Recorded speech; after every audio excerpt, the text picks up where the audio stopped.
Well, kia ora everyone, it's good to be with you. The word bankrupt, it's probably the most depressing word in the English language.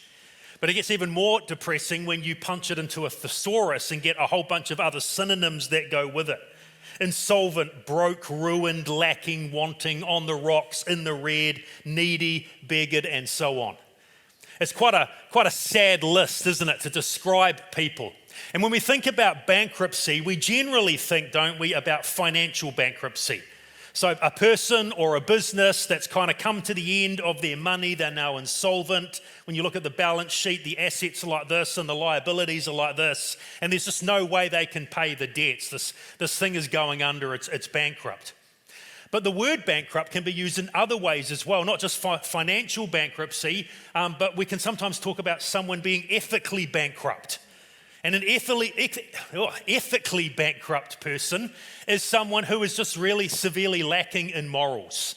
They're someone who just really has no sense of what is right and wrong, and the way they behave leaves a great deal to be desired, the way they treat people and so on. It's also possible to talk about being creatively bankrupt.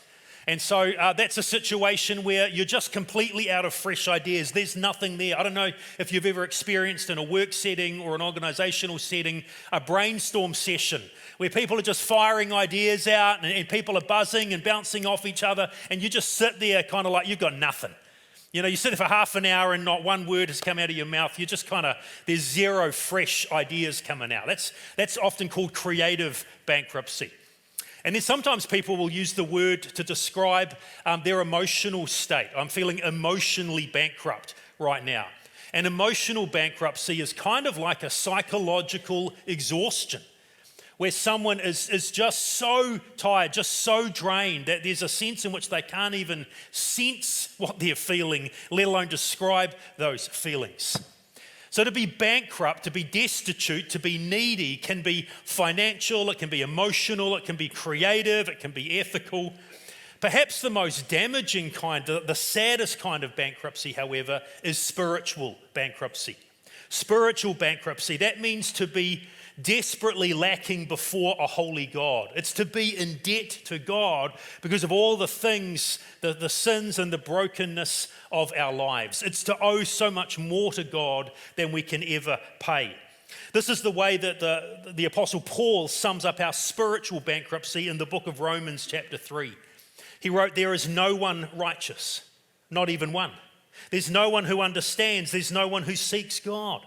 All have turned away. They have together become worthless. There is no one who does good, not even one."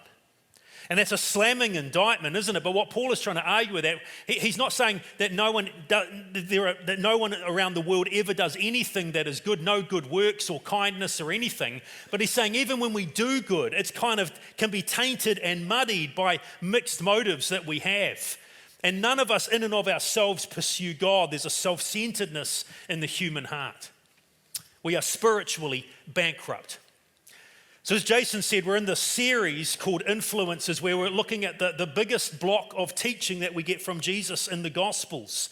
In Matthew's Gospel, it's called the Sermon on the Mount. And in this series, we are zeroing in not on the whole Sermon on the Mount, but we're focusing particularly on the introduction, a series of blessing statements that we call the Beatitudes. And this is the way that Jesus sets up the Sermon on the Mount, describing the kind of person or the kind of people that are part of his kingdom.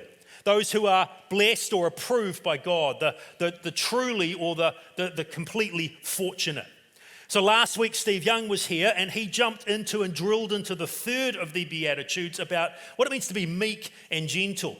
And today we're going to back the truck up a little bit back to the first two Beatitudes. And I want us to look at where Jesus begins as he starts this Sermon on the Mount. He begins with these words, and this is the paraphrase that I've come up with that we passed out a couple of weeks ago. But what Jesus begins with is this: how utterly fortunate are the bankrupt. Now I just want you to pause for a minute and look at those words on the screen. How utterly fortunate are the bankrupt? Because that sounds absurd, doesn't it? Normally speaking, those kinds of words just sound bizarre. What on earth would Jesus even mean? I mean, who wants to be bankrupt in their life in any kind of way? It's not like any of us sit down looking at developing our New Year's resolutions for the next year ahead, going, oh, I'm hoping for bankruptcy this year. That's one of my goals.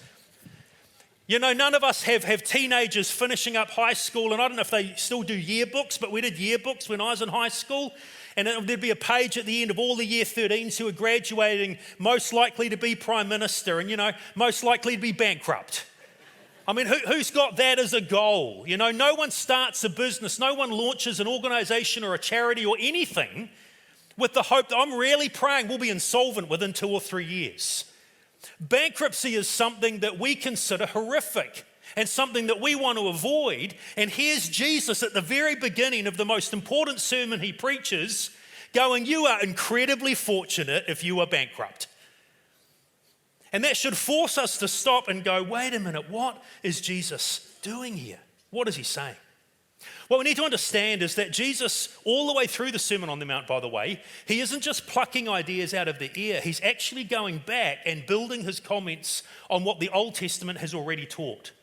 And as we come to these first 2 Beatitudes, we need to understand he's building it on some words that the prophet Isaiah spoke 700 years before him. Here's what it says in Isaiah 66 verse 2.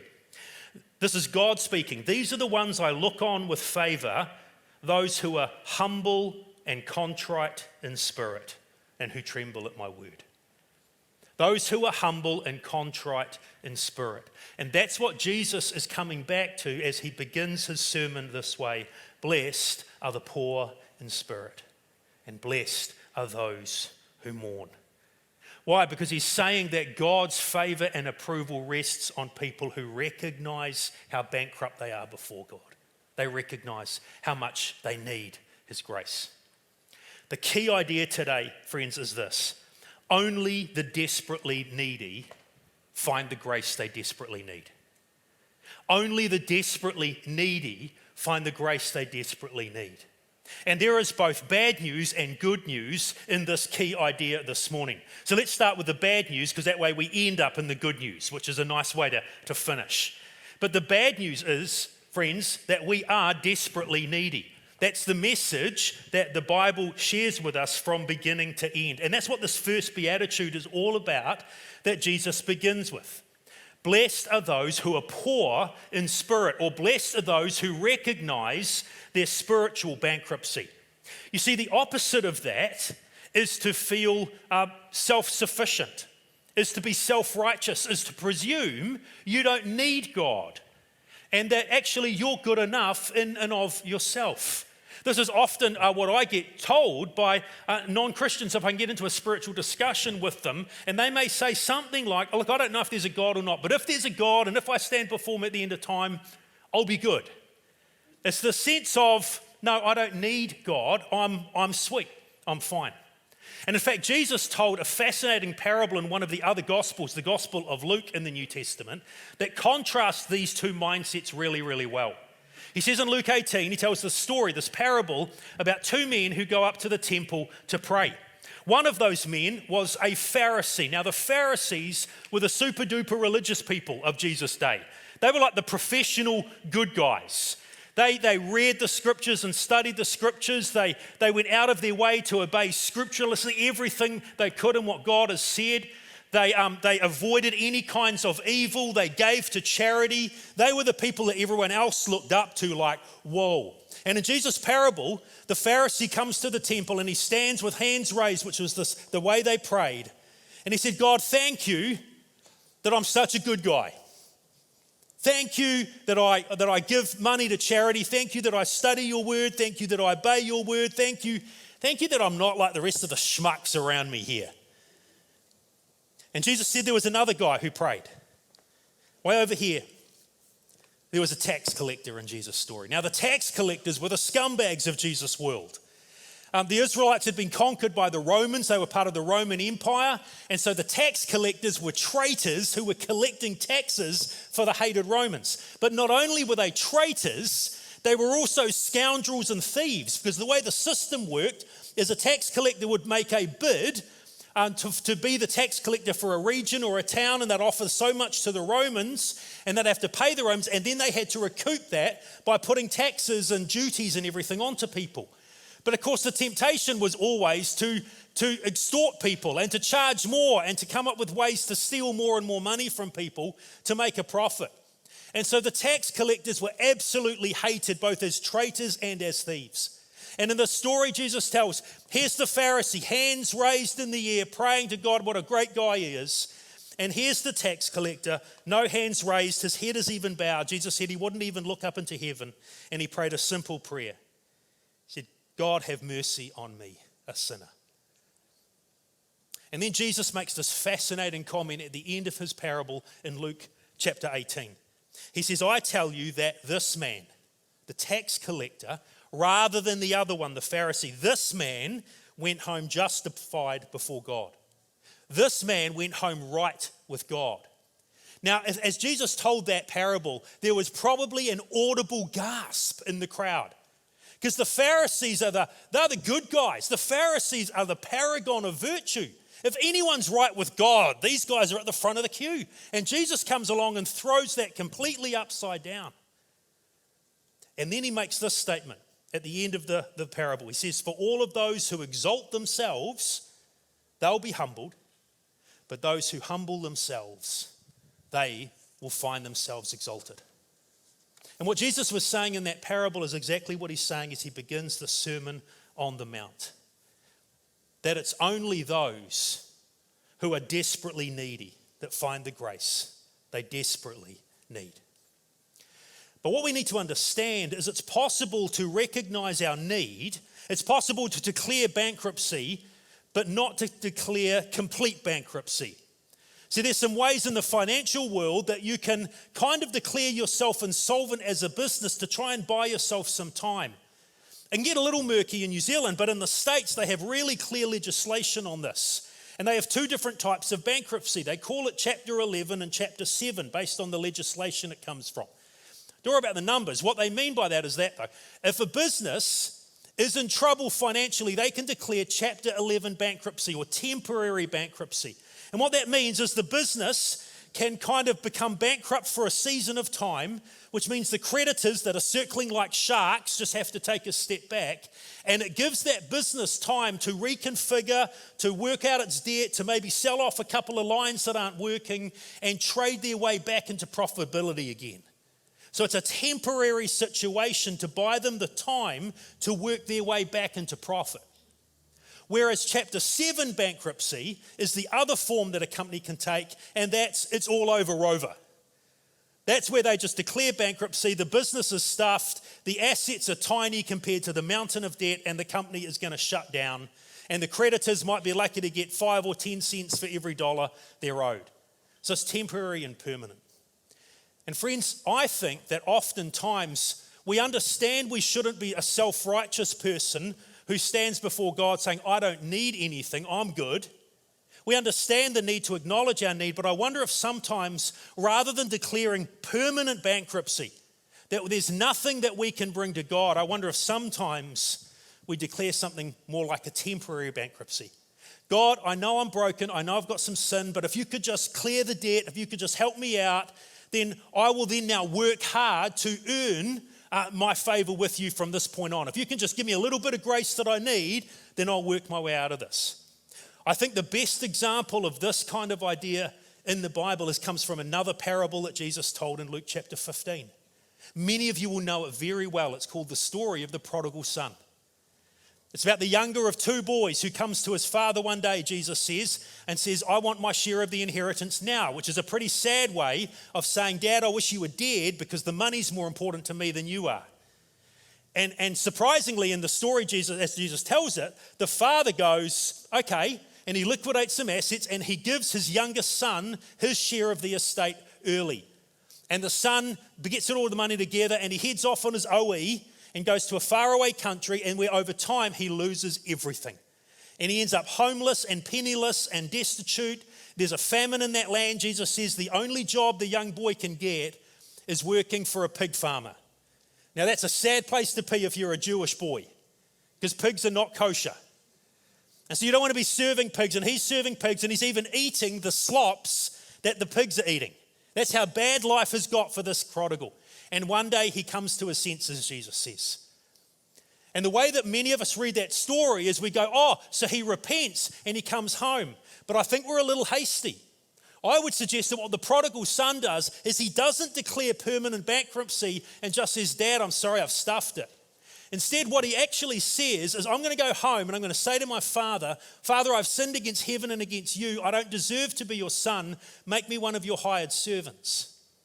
So here's the plan that the prodigal has got. I'm going to go home. I'm going to see if my dad will hire me as a servant. I'll live in the servants' quarters. I'll collect the wage that the servants get, and I'll save that up until the day comes where I'll have saved enough to pay off the debt that I owe my dad, and I'll work my way back into his affection and his love. See, the prodigal is declaring temporary bankruptcy. I just need a little bit of grace, Dad, until I get back on my feet and work hard and save the money, and then I'll work my way back into your affection and your love. And then in the story, the father doesn't let him do that. The father just rushes in and surrounds him with grace and love, because that is exactly what God is like. But I wonder how many of us declare temporary bankruptcy. Our understanding of grace is that we just need a little bit, just enough to get us through the mess we've found ourselves in. If God could just clear our debt of sin for us, and then we'll make it right from here on in. And friends, that isn't how grace works. The grace of God isn't available just to fix up the gap between where we can get to ourselves and what we need before a holy God. We need grace from start to finish. See, so often we compare ourselves to other people and think, well, look at all these other people in this church. I'm way better than the rest of these jokers. You know, imagine if but the problem with that is, imagine if the debt we owe to God was as vast as the Pacific Ocean. So you've got to swim the Pacific in order to get to a holy God. And friends, it doesn't matter if you're an amazing swimmer and you're such a good person. You can swim 5Ks, and I'm pretty pathetic, so I can only swim 100 meters. It actually doesn't matter, because we're both going to drown because we can't make it. We don't need a little bit of God's grace to make up for it, because as we just declare our temporary bankruptcy, what Jesus wants us to understand as he launches the Sermon on the Mount is, friends, we are in deep trouble. We are bankrupt before God, and there's nothing we can do to get out of it in and of ourselves. We could work for all of eternity, and our good works would never make up for the sin and the brokenness and the evil of our lives. And so Jesus comes as he begins this most famous sermon that he preaches. And he says, blessed, approved, how utterly fortunate are those who are poor in spirit, who declare their spiritual bankruptcy and their deep need of God. That's what this first beatitude is doing. It's helping us realize the spiritual reality where we see our poverty before God. And then the second beatitude is built on that. Jesus says, blessed are those who mourn. Approved by God are those who mourn. And he's not talking here about just grieving anything in life that's sad or that we've lost. He's not talking here about grieving someone that we've lost in life who's passed away, or an opportunity that's been missed, or grieving a broken romance. All of those things are very real, and the Bible assures us that God is near to the brokenhearted. But in the context of the Sermon on the Mount, because this beatitude follows the first one, most scholars believe that what Jesus is specifically talking about here is mourning our sin. It's grieving over our brokenness. It's acknowledging our bankruptcy in the first beatitude, and then grieving that and feeling the emotional weight of our brokenness and our sin before God. It's crying out to him. Perhaps the most compelling example of this in the Bible, or one of them at least, is King David, one of the greatest kings in the Old Testament that Israel ever had. The writer of copious psalms in the Bible. He did a beautiful job of living his life for God through most of the chapters. But there comes a moment later in his life where King David utterly and spectacularly blows it. Many of you will know this story. He looks out one day, sees a beautiful woman bathing. He's a peeping Tom. He lusts after her. He summons her to the palace, ends up committing adultery at best, potentially rape at worst. She ends up getting pregnant, lets him know. He calls for her husband, who's one of the key soldiers in the army, who comes home. David gets him drunk to try and get him to go home and sleep with his wife, so it looks like the baby's his, but he's too much of a person of character to do that. So David sends him back to the battlefield with a note, which means he ends up getting killed. So David is now a murderer, and he covers the whole thing up, marries the woman, thinks it's hunky-dory for a year, and then God goes, I've had enough of this. And he sends a prophet named Nathan to confront King David. And it's almost as like David has had these scales on his over his eyes. He hasn't seen all of the mess and the brokenness he's done until the moment Nathan looks at him and says, you are the man. And it's like the scales fall off, and David just goes, what have I done? And he is confronted with the enormity of his sin. And he repents. He is a broken man who grieves over his sin, and in that moment he writes one of the most incredible psalms in our Bible, Psalm 51. Here's what it says. He writes, have mercy on me, O God, according to your unfailing love.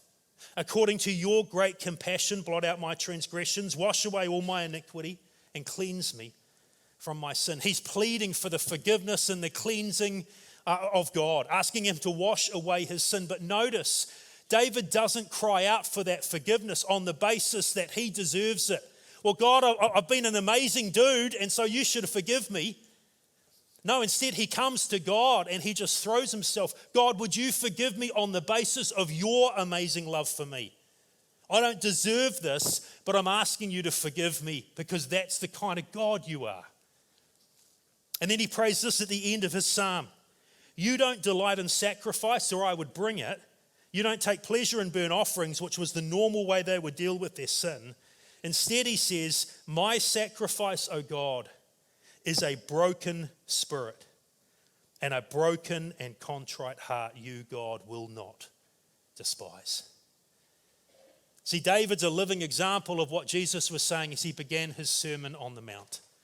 He said, how utterly fortunate it is when you come to the realization that you are utterly bankrupt and desperately needy, and you grieve over that sin.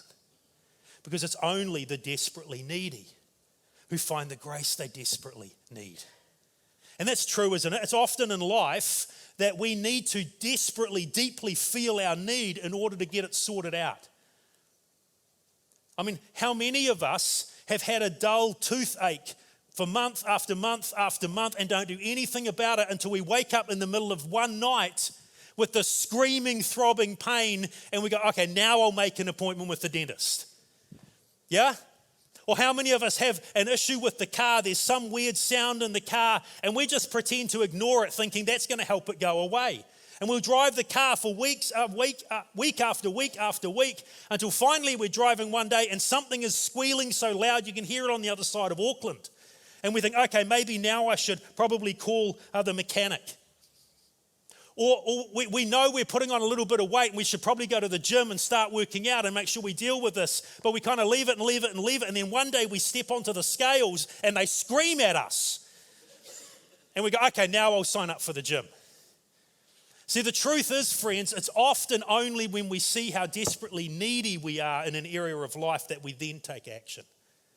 And what Jesus is wanting us to see as he begins these Beatitudes is it's only when we see our desperate spiritual need, that's when we go running to a God of grace and we find the grace we desperately need. See, and that's the good news of this message, friends. The bad news is that you and I are desperately needy, that we are utterly bankrupt, and we need to acknowledge that and come running to God. But the good news is that when we do that, when we acknowledge our bankruptcy, when we put our hand up and confess how needy we are, this wonderful Savior who lived the perfect life we couldn't live and died for our sins to pay the penalty of that, and then rise again from the dead to conquer sin and death. When we come running to him and confess our bankruptcy, he envelops us with his love and his grace and his mercy. He forgives us. He adopts us into the family. He promises life forever, and we are now his no matter what. And all of it is undeserved. That is the brilliant news of this story. And that's what Jesus is promising, by the way, in these opening two Beatitudes. Notice what he says, verses 3 and 4 of Matthew 5, as he begins this sermon. Blessed, he says, are the poor in spirit, those who declare spiritual bankruptcy, for theirs is the kingdom of heaven. And notice here I've highlighted the word theirs. The way this is written, that is put into the front of the sentence for emphasis. It's like what Jesus is saying is this: blessed are the poor in spirit, for theirs and theirs alone is the kingdom of heaven. In other words, when you declare spiritual bankruptcy, when you join the tax collector and say, have mercy on me, O God, a sinner, what Jesus is saying is, now you get into my kingdom, because that's the only way in. And he goes on, blessed are those who mourn over their sin, for they and they alone will be comforted. It's the promise in the new heavens and the new earth to wipe away every tear. And so what Jesus is saying is the utterly fortunate are the people who stand with a tax collector and who say, have mercy on me, O God, I'm a sinner. Because they get into the kingdom now. And they will be part of that kingdom in all of its fullness forever and ever and ever. Amen. See, this is what the prophets had promised so long ago. Isaiah 57 says, this is what the high and exalted one says, the one who lives forever, whose name is holy.